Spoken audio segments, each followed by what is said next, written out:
It's morphin' time! Hello, this is Soundout here, and welcome to part 2 of my Gundam tier list. This time we'll be talking about Gundam movies. And the reason why I did this instead of jumping to OVAs was because we had a Gundam movie before we had an OVA. So it's going to get a little weird because some of these movies are actually compilations of OVAs. So I apologize for the weirdness, but we'll work through it. So just like last time, I'm going to be ranking these on their own merits, not necessarily like, against one another, but putting them in an S to F tier based on what my personal thoughts are on each movie. So this is going to be splitting up the compilation movie trilogy, such as Mobile Suit Gundam and Zeta Gundam, and we're going to go through it. Now, I also want to note, I included both Thunderbolt movies and Twilight Axis' compilation movie in place of the original series versions, because those were released as digital series, as ONAs, and original net animations, but it really felt like they made the movie first and then split it up into episodes, because I think that both seasons of Thunderbolt, with their 4-episode versions, and Twilight Axis in its 3-minute episode version, just don't come together as well as a story at all, so they only really work as the movie. So it feels like that was what was intended. So because of that, I'm going to be ranking them as movies and not as their original episode versions. So with that preamble out of the way, if you didn't check out part 1, go check out part 1. I covered all the TV anime. We're going to be building on that same tier list and ranking the movies against those TV shows. This is going to get a little nuts because we still have 2 more parts after this. We'll be doing the OVAs and the ONAs next time, and then the last one's going to be shorts and specials. So here we go. So yeah, let's get started. I think there's no reason to keep holding this up. So we're going to start with the first Gundam film, which is Mobile Suit Gundam. This was a compilation of the first 13 episodes of the original Gundam series. It was released in 1981 and was kind of the rebirth of Gundam because the series had been canceled due to low ratings, but then Gunpla got introduced in 1980, which then the movies start coming out in 1981, revitalized the brand, and Zeta Gundam happened, and everything is history from there. So when it comes down to it, a lot of people point to the compilation films from Mobile Suit Gundam as a alternative way of watching the show. For me, I don't find it as a replacement for the original series, but I do think the movies are overall pretty solid on their own. I think it gets a little lost if you're not previously familiar with Gundam, because they do kind of rush through pretty much all the events. So when it comes down to it, I'm going to rank the trilogy individually. But as a whole, I think they are good versions, and I'm glad they're on Netflix worldwide for those to see, because it's a good introduction to the original series without necessarily having to watch 43 episodes. So, personally speaking, I don't like the movies more than the show, but we're going to rank them accordingly. So, movie 1 is going to be a B tier for me, because I don't think it comes together as well as a single narrative. It's going to go probably above the SD stuff, but a little below H.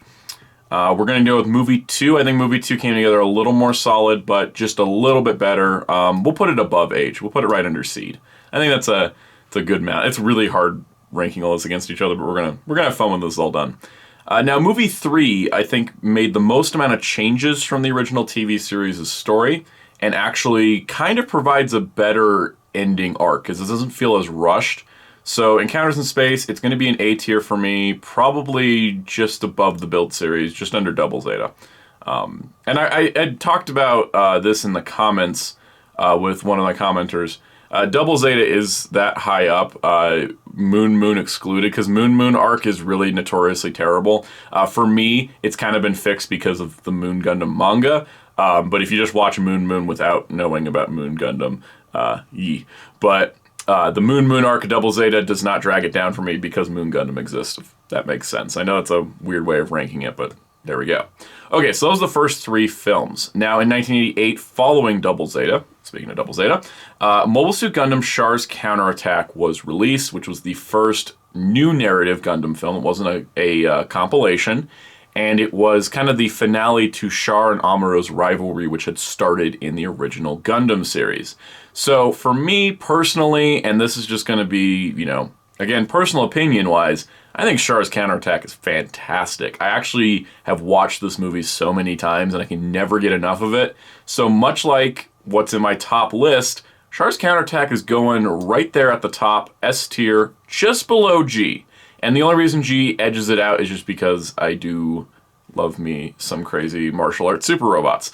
But Char's Counterattack is absolutely one of the most fantastic pieces of Gundam art I think I've ever seen. And I actually really enjoyed seeing it in a theater. There was a theater screening in the before times, and that was really special. So if you ever check out Char's Counterattack, it's actually streaming on Netflix. So, you know, it's something that concludes an arc, but I have shown it to people who have not seen Mobile Suit Gundam or Zeta Gundam, and the movie still holds up in that regard, but it's even more significant when it's the conclusion to a storyline. Okay, so the next movie is 1991's Gundam F91, which F91 was a project that originally started as a TV show. I think they planned it for a 50-episode run. They got cut down to 13, then they got cut down to a movie just because of budget decreases. So F91 feels like a compilation film for a show that doesn't exist. It's a bit of a mess. It is gorgeous, though. Like, it is incredibly well animated. Like, they really put their work into it. I love the designs of a lot of the mobile suits. I love some of the technology things they included, like the wires that would connect mobile suits for direct radio communication. And there's some really cool stuff in there. Some really grisly, like, ground combat scenes. But overall, the story, I mean, it took me, I think, to like my fourth or fifth time seeing F91 to truly understand what the story was. And it did lead to the very popular Crossbone manga series, which is a kind of continuation of this. So it isn't like worthless, but it's oddly disconnected from the rest of the Universal Century in a lot of ways.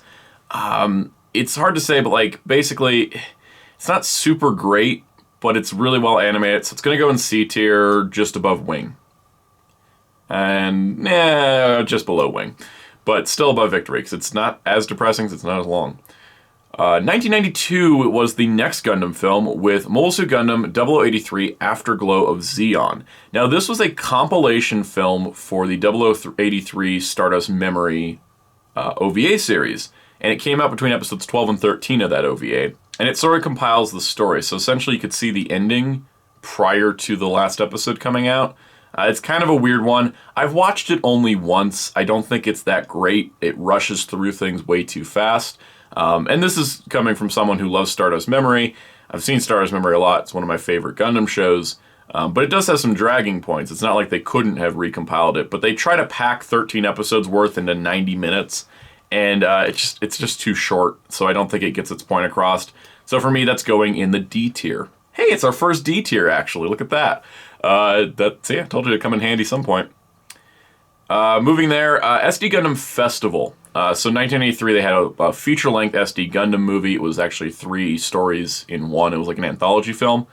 This was coming after a bunch of theatrical shorts. Because they're shorts, we'll talk about them in the shorts episode, but they were technically, several of them were theatrical. So SD Gundam Festival, I've not seen this subbed. I've never seen a fan sub of this. It's never been released officially.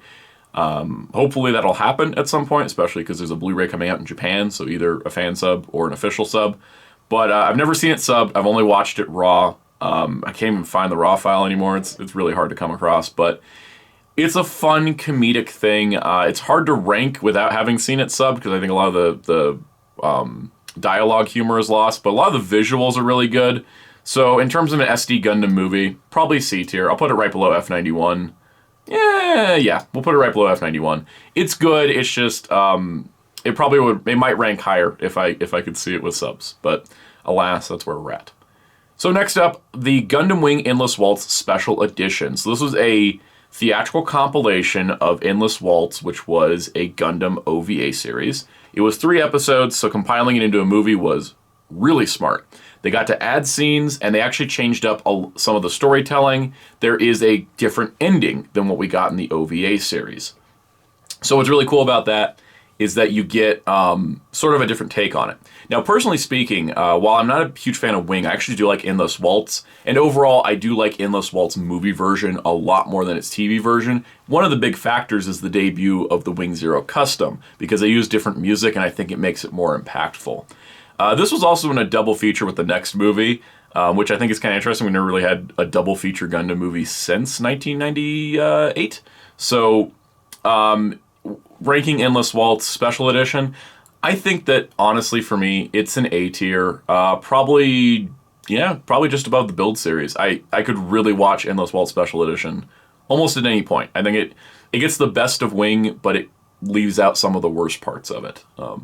And I think the movie version just tightens it all up, adds enough depth, and is pretty good. Speaking of adding depth, the film that was the corresponding film to the double feature was Gundam 8th MS Team Miller's Report. Now, this is kind of a weird film because it's not entirely a clip show, not entirely a compilation, but it's sort of in between. So, essentially, what I usually do when I watch 8th MS Team is I don't watch Episode 8, I watch this movie instead, because it's released around the time of Episode 8, I think. And Episode 8 is, the entirety of Episode 8 is included in this movie. And there is additional flashbacks to previous episodes. So it sort of works as like an extended episode that gives you additional flashbacks, but follows up on a plot point that really gets glossed over in the original version of the series. And that is Shiro Amada's court-martial. Ann Miller, who is the character that shows up in this movie, is preceding the interrogation and the hearing for the court-martial, and that never happens in the show. It's completely glossed over. So this movie provides that, and that's the framing device to show clips from the previous episodes to kind of, as during the hearing itself. And then in addition to that, you get Episode 8, plus a bunch of new scenes with Ann Miller. So personally speaking, I think that Miller's Report is actually an S-tier movie, because out of any compilation movie that's ever been made, this is one you can watch not in place of an entire show, but in place of an episode, and it overall expands the story much better. So, moving along, we're going to talk about G-Savior. So G-Savior did have a theatrical run. A lot of people think it was direct-to-video. It did have a theatrical run in Japan and in Canada for a film festival. But G-Savior was the first attempt at a live-action Gundam film. Not the first live-action Gundam thing. That was War for the Earth, which was a video game. We may talk about Gundam video games someday. G-Savior was essentially made like a TV movie. It didn't have a super high budget. It really feels like a lost 90s Star Trek episode in a lot of ways. And it's supposed to be like the latest point in the Universal Century. Sunrise has pretty much just ignored its existence for very obvious reasons, because people hate this thing with a burning passion.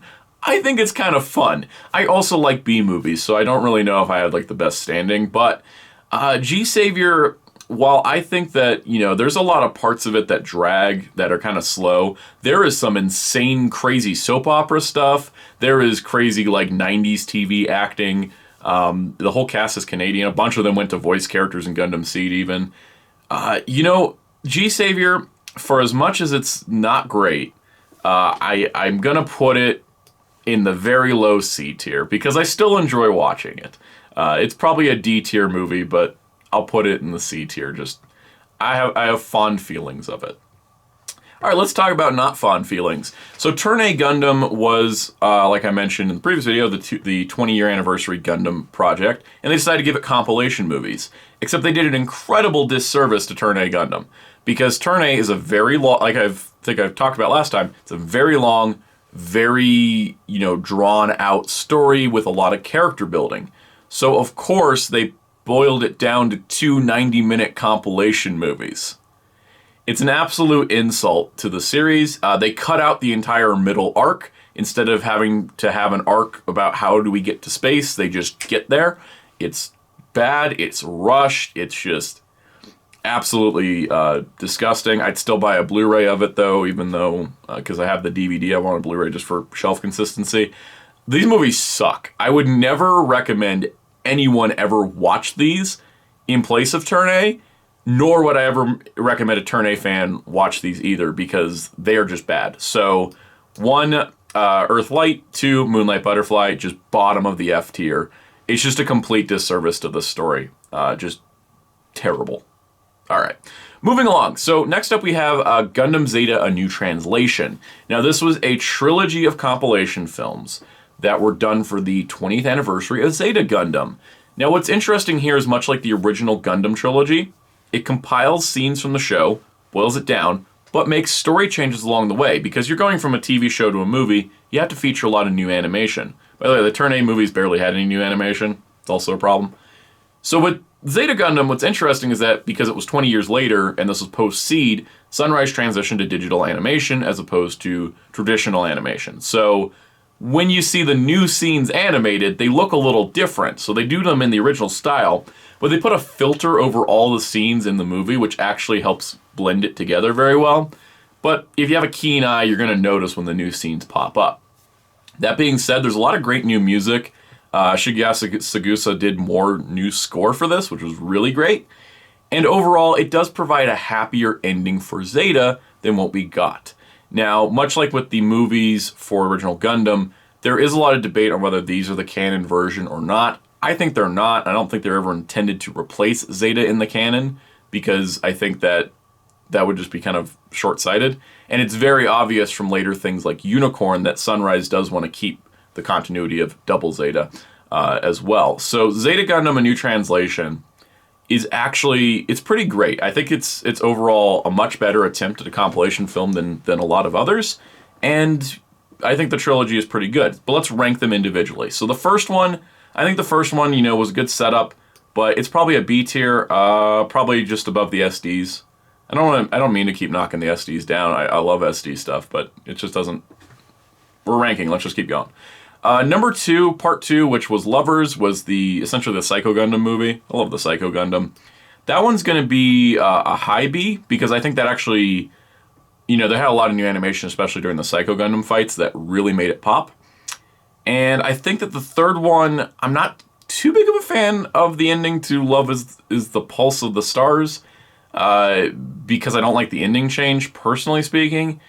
But it's still really well done, and it has the most new animation. And it was the one that made me wish they had the budget to do all of it in new animation, because that would have been really, really cool. But I'm going to put it just below part 2, probably just below Seed. So that's about it. So those are, they're all, well, I put them all 3 in B tier, didn't I? Anyways, pretty good movies overall. Okay, so next up we have Gundam 00 Awakening of the Trailblazer, the supposed reworked Seed movie into a 00 movie. This one gets a little strange because 00 never talked about the existence of aliens, and this movie is just like, hey, aliens, or aliens. But the movie itself, I think, actually comes together really well, kind of a little cleaner than Season 2 did. So for me, I think that Awakening the Trailblazer, while it is kind of a slow burn, it is one of the longer Gundam movies, I think that gave it a lot of time to kind of develop this sort of epilogue to catch up with the characters and see where they're going. And that actually came together as a pretty decent movie. So for me, we're probably just going to put it top of B tier. It's not to say it's bad. I think the aliens thing is why it's a little lower, because there just wasn't anything like that in 00. That it wasn't set up very well in the series for the movie to suddenly go aliens. All right, so next up, excuse me, Gundam Thunderbolt December Sky. So like I mentioned, these were originally released as 4 episodes and then released as a movie, but the movie version is where the story actually comes together. December Sky is really good. December Sky really gets the grit of war. And I think that's something Thunderbolt has done, because even though it has like these crazy, crazy mobile suit designs where you have just like all these, intense weapon packs because they're out in a large sector of space, the Thunderbolt sector cannot be traversed by normal carrier ships. So because of that, the mobile suits have to deploy, and they have to deploy for long periods of time. So they come with multiple shields, multiple guns, they're ready with multiple beam sabers. They have to have all these weapons because their combat means they can't go back and refuel until the battle's over or they're dead. And so I thought that was a really interesting concept. But it also gets down to a real nitty-grittiness of the war, and it shows the dirty side of the Earth Federation as well as the Zeon, and just the lengths and extents that they were willing to go to at the end of the 1-year war. When it comes down to it, the whole thing is underscored by a jazz soundtrack that is haunting. It's peppy at times, but it's incredibly haunting. Especially because the main Gundam plays jazz music, and he says, if you hear this jazz music, you're already dead. And there are some really interesting scenes in this. So in addition to its just, general grit and its push, the music really ties it all together. In addition to that, I think that while the manga has definitely more story, I think the visual interest of the anime adaptation is stronger. So, on that, I'm going to put December Sky up in the A tier, and we're going to slide it right about here-ish. Yeah, it's just going to go just under Double Zeta. How long do I want to keep Double Zeta right there? It's going to go above Double Zeta. All right, it's been done. Now I've moved something beyond Double Zeta, so there we go. So yeah, I think December Sky. I think Bandit Flower, because of the arc it was in the manga, was kind of a transition into the next storyline, and we haven't gotten that next storyline in the anime. We're like, give me more Thunderbolt. I think that Bandit Flower, definitely the movie version was the intended version because it's a half hour longer than the episode version. Bandit Flower is a transition piece into a third story, which we don't have yet. So while I think it does hold up on its own, it's going to go B tier. Oh boy, we made B tier 2 rows. Probably just below Seed. Yeah, I think Bandit Flower is really well made, just like December Sky, but because December Sky could almost be taken as like a singular story, whereas Bandit Flower definitely feels like, oh, there's more. But where is it? That kind of thing. So I know you can't see the list of what we have to still rank because it's all down below, but we're going to keep going. Next up, we have Twilight Axis Red Trace, F tier below the Turn A movies. Twilight Axis is absolute, complete, and utter garbage. Story makes zero sense. Characters are flatter than a piece of paper. The animation is god-awful, and you know what? The music's okay. The music's okay. But legitimately, I think that Twilight Axis was a gigantic waste of time and money, and it was only there to promote the Gundam fan club, because that was the idea, was that the episodes were exclusive to the Gundam fan club. But they had a novelization of Twilight Axis, and they had a manga that were much better, much more expansive. I don't know why they bothered with this anime version. The total runtime of the compilation film, which adds 15 more minutes, is still only like 39 minutes long. It's ridiculously short for the story it's trying to tell, and I have no idea what happened. And I watched the episode version and the movie version. So, whatever. Twilight Axis sucks. If you're ever talking about something I never want to see on a Blu-ray disc because I'd have to buy it out of Completionist, Twilight Axis. Okay, so next up we have Gundam Reconquista in G Movie 1, Go Core Fighter. So like I mentioned last time, as you can see, G-Reco itself is in F tier. The G-Reco movies are really freaking good. It's kind of incredible. So I know most people haven't necessarily seen these. I know they streamed during North America's Gundam Expo, which I know they didn't stream worldwide. Hopefully these get distributed when all 5 are done.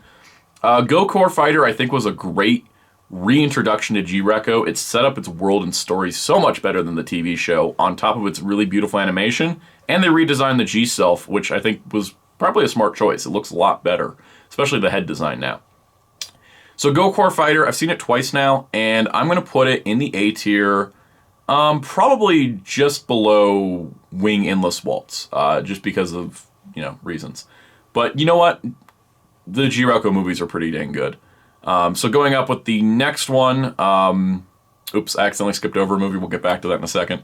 I was going chronological, totally skipped over one, but we'll deal with that in a moment. Let's do G-Reco movie 2, Bellry's Fierce Charge. I don't know if this one was necessarily as good as the first one, but I still think it deserves to be an A tier. So it's going right below 00 Season 2. No, Build Fighters. Ooh, yeah, that's kind of hard. It's going to go right below the Build Fighters. Yeah, I think so. I think it deserves it.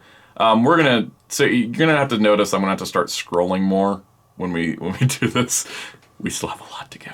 All right, so there's 2 more movies in this video. I'm going to talk about these real quick. Gundam Narrative. So Gundam Narrative was the one I accidentally skipped over. Gundam Narrative is a weird movie because I actually like it. It's not good. It's very shallow. It's like the most shallow Gundam I think I've ever seen. It really doesn't have anything. It doesn't really have any like good subtext. It doesn't really have any good drama. It's very straightforward. But I also kind of appreciate that because sometimes Gundam can get a little heavy. This is kind of a fun movie to watch, and I think the music really does a lot of work. Yeah, Sawano's music for this was really damn good. And the Phoenix was really cool too. And I like a lot of the mobile suit designs. Overall, I mean, it's not great. I'm going to put it probably C tier. Probably just below Wing. I still enjoy it. It's just not a great movie. And then lastly, our last Gundam movie for the moment is Gundam Hathaway's Flash. So, or Gundam Hathaway. I keep calling it Hathaway's Flash because it's the name of the novels, but Gundam Hathaway, I think I've already talked about this plenty. I've mentioned it, my best movies of the year, mentioned it in my top 12, or my every movie I reviewed in 2021, which please check that video out. I'm very proud of it. Yeah, I don't know where to rank this. It's probably going to go at A tier. It's really good. I really like it. Music great, animation great, story great. Freaking, it's going to go somewhere here. Probably double. Yeah, you know what? It's going to go right under Zeta. That's where I'm going. I'm going with that. All right. So that's the Gundam movie tier list. As you can see, we're getting a little chaotic with the Gundam rankings. I think I'm just going to run through the entire ranking right now real quick. So here we go. I'm just going to start bottom to top this time. So this will be my lowest to highest. This is TV shows and movies. Here we go. F tier, Twilight Axis Red Trace. Turn A Gundam Movie 2, Turn A Gundam Movie 1, G-Reco TV version. D tier, Gundam 0083 Afterglow Xeon. C tier, G-Savior, Build Divers, C Destiny, Victory, SD Gundam Festival, Gundam F91, Narrative, Wing, SD Gundam Brave Battle Warriors, B tier, Gundam San, SD Gundam World Heroes, SD Gundam Force, Zeta Gundam New Translation 1, Gundam 1, Age, Gundam 2, Zeta New Translation 3, Thunderbolt Bandit Flower, Seed, Zeta New Translation 2, 00 Awakening of the Trailblazer, 00 Season 2, IBO Season 2, G-Reco 2, Build Fighters Try, G-Reco 1, Endless Waltz Special Edition, Gundam 3, Double Zeta, Thunderbolt December Sky, Hathaway, Zeta, Build Divers Re-Rise Season 1, 8th MS Team Miller's Report, Re-Rise Season 2, 00 Season 1, IBO Season 1, First Gundam, Turn A Gundam, X, Char's Counterattack, G. So that's my current ranking. We're going to keep going with more videos, so stay tuned next Monday for Part 3, which will be the OVAs/ONAs, the original video animations, or original net animations, anything that was direct to video, and then shorts and specials the week after. So, on that note, if you enjoyed it, like, comment down below and tell me your thoughts on my tier list. I'm sure many people have many thoughts because I rank some of these kind of unconventionally. Hit the subscribe button, notification bell so you don't miss out on Part 3. And check out Hero Club, hero-club.com for Gundam news and more. And my awesome graphic designer on Twitter at darklaw643. And until next time, it's the Soundout saying goodbye.